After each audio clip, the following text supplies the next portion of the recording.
দেরি হয়ে যাবে এখন দু চারটে জিনিস। এখন রাজীব কুমার, মানিকা গুরুস্বামী কি কোনোভাবে পুরস্কৃত বিশেষভাবে তৃণমূল দ্বারা? এটা আর কি বলার অপেক্ষা নেই, কিন্তু অনেক কৃতজ্ঞতা তার ঋণ শোধ করলো।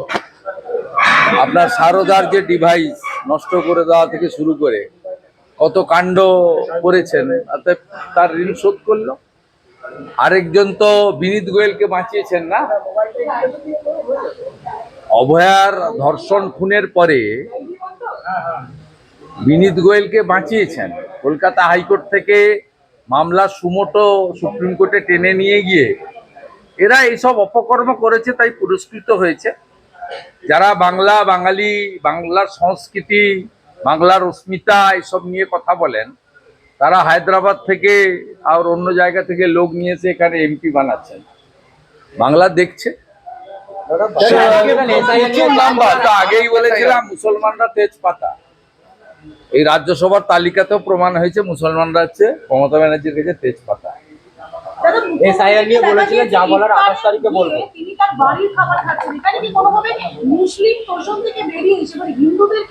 কোথায়? না না, উনি তো হিজাব টিজাব সব করে করেছেন। উনি কাউকে বিশ্বাস করেন না, হিন্দু হন আর মুসলমান হন।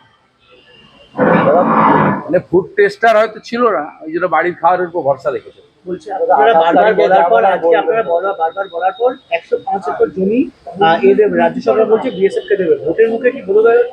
হাইকোর্টের অর্ডার, উনি দিতে পারবেন না, ভালো করে জানেন। অমিত শাহজি বলে গেছেন বিজেপির মুখ্যমন্ত্রী ৪৫ দিনের মধ্যে সীমান্ত সিল করে দেবে। এই তো ডেজার নাম্বার, ৩০ এপ্রিলের মধ্যে ভোট শেষ হয়ে যাবে এবং যথাসময়ে সরকার হবে। বলুন,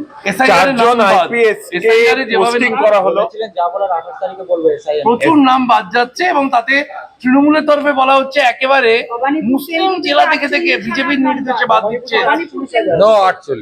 ৪৫,০০০ প্রথম রাউন্ডে গেছে, আর বিবেচিত হবে ১৪,৫১৪, ৬০,০০০। ওভারঅল যদি দেখা যায় একাধিক হেভিওয়েটের কেন্দ্রে, যদি একাধিক রাজ্য জুড়ে ওনাকে জেতানোর মতো ভোটার ভবানীপুরে নেই। এসআইআর এ পরিষ্কার। রাজ্যের ৪ জন আইপিএস যে ছবি আদায় করতে কৃষ্ণনগর, মুর্শিদাবাদ বাদ দেন, ওসব করার কি ওরা মানে law and order situation, law and order ও তো বলেছে শুক্রবার করা যেতে পারে। শুক্রবার হবে তো মুখ্যমন্ত্রী বলেছেন শুক্রবার তো অ্যালাউড। আজকে তো শনিবার মনে হয়, শুক্রবার দিন হবে। নাম বাদ যাওয়া, এসআইআর এর নাম বাদ যাওয়া নিয়ে কি বলবেন? ১ কোটি থেকে এখনো সংখ্যাটা অনেকটা দূরে। অনেকে বলছে যে ৬৫ লক্ষ জুডিশিয়ারি বিবেচনা করছে, এটা নিয়ে আগবাড়িয়ে আমি কেন বক্তব্য রাখতে যাব? আমি বলছি ২৬ দিন অন্তর অন্তর বাচ্চা হতে পারে না। আমি বলছি একজনের ১০০টা বাচ্চা থাকতে পারে না। এগুলোর নামই তো এলডি। এগুলো তো দেখবেন জাজেরা। আমি যেটুকু ইন্টারনালি খবর পাচ্ছি, জুডিশিয়ারি খুব সিরিয়াসলি ব্যাপারটা করছে। It's a good symptom. এবং তারা কখনো কারোর দ্বারা প্রভাবিত হন না, তারা ডকুমেন্টসের উপরে করেন এবং এখানে ডকুমেন্ট ডিস্ট্রয় করারও জায়গা নেই। আমি ইচ্ছা করলেই কিছু করতে পারবো না, কারণ ডিজিটাল ফুটপ্রিন্টের উপরেই বিবেচনাটা হচ্ছে। তা আমি আপনি চাইলে চেঞ্জ করতে পারবো না।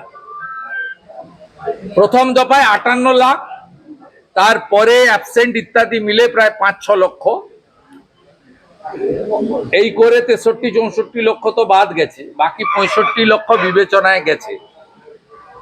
আমার কাছে অফ দ্য রেকর্ড একটা তথ্য আছে, কিন্তু সেটা আমি বলছি না। বিএলওর নাম বাদ, পুলিশ আধিকারিকের নাম বাদ, এরকম একাধিক বিষয় আছে। প্রথম থেকে তৃতীয় সবসারি নেতারা নিয়ে করেছে আপনার নন্দীগ্রামের ভোটার সংখ্যা কমে যাওয়া নিয়ে বলছে, মাত্র ১৯৫৬ বলে জিতেছিলেন, এটা প্রমাণ হচ্ছে যে আরো উনি আবার হাঁটবেন। কোন সব নেতারাই নেমে পড়েছে আসলে। ও ভবানীপুরের কাউন্টার করার জন্য বলছে।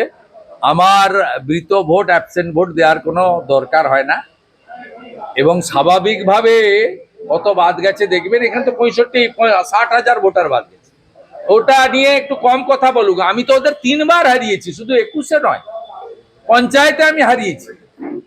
17টা গ্রাম পঞ্চায়েতের 11টাতে আমি হারিয়েছি, 2টো পঞ্চায়েত সমিতি হারিয়েছি। আমার লিড ছিল 2000, অভিজিৎ গাঙ্গুলির লিড হয়েছে 8200। এই যে জুডিশিয়ারির কাছে গেছে 10,000 ভোটার, এর মধ্যে তো 9,000 মুসলমান। বিএলও বিভিন্ন এ বাঁচাবে এদেরকে? বিএলওরও নিরাপত্তাহীনতায় ভুগছে। বিভিন্ন বিএলও নামবাদ, পুলিশ আধিকারিকের নামবাদ, তারা বলছেন আমরাই এসআইআর করছি, আমরাই সেখানে এখনো এর পদবীর ভুল আছে, এই আছে। এর জন্য দায়ী মমতা ব্যানার্জির নিয়োগকৃত বিএলও এবং ওরা। এরাই জটিলতা করেছে। এদেরই নিষ্পত্তি করে দেওয়া উচিত ছিল মাইক্রো অবজারভারের অ্যাডভাইস নিয়ে। বিএলও কে অ্যাপয়েন্ট করেছে? রাজ্য সরকার অ্যাপয়েন্ট করেছে। বিএলওরা ভুল করেছে, তার দায়ভার তো রাজ্য সরকারকে নিতে হবে। আর এই রাজ্য সরকারে তো সবাই ল্যাম্প পোস্ট, একটাই তো পোস্ট মমতা ব্যানার্জি, সবাই জানে, এভরিবডি নোজ। অশান্তির আশঙ্কা করছেন যেভাবে নাম বাদ যাচ্ছে। বিএলওরও নিরাপত্তাহীনতায় ভুগছে। বিএলওরও নিরাপত্তাহীনতায় ভুগছে বিভিন্ন জায়গায় যেখানে নাম বাদ গেছে। না, নাম বাদ গেছে, আবার কিছু বিবেচনায় আছে। বিবেচিত লোকেদের তো এক্ষুনি ধরে নেওয়ার দরকার নেই। তবে আমি যেটুকু শুনেছি, গতকাল শুক্রবারের প্রেয়ারের পরে ইমাম সাহেবরা পুলিশের অনুরোধে বা চাপে সব জায়গায় বলেছেন আপনারা কেউ ঝামেলা করবেন না, আপনাদের বিষয়টা দেখা হচ্ছে। এটা 1 নম্বর পেয়েছি। দ্বিতীয় পেয়েছি, কোচবিহারের তৃণমূল নেতারা বাংলাদেশি অবৈধ অনুপ্রবেশকারীদেরকে আশ্বস্ত করেছে ভোটটা এবারে দিতে পারবে না তোমরা, কিন্তু ভাতাটা আমরা বন্ধ করছি না, ভাতাটা চালু থাকবে। তারা বলেছে আমাদের ভোট দেওয়ার দরকার নেই, ভাতাটা চালু থাকলেই হবে।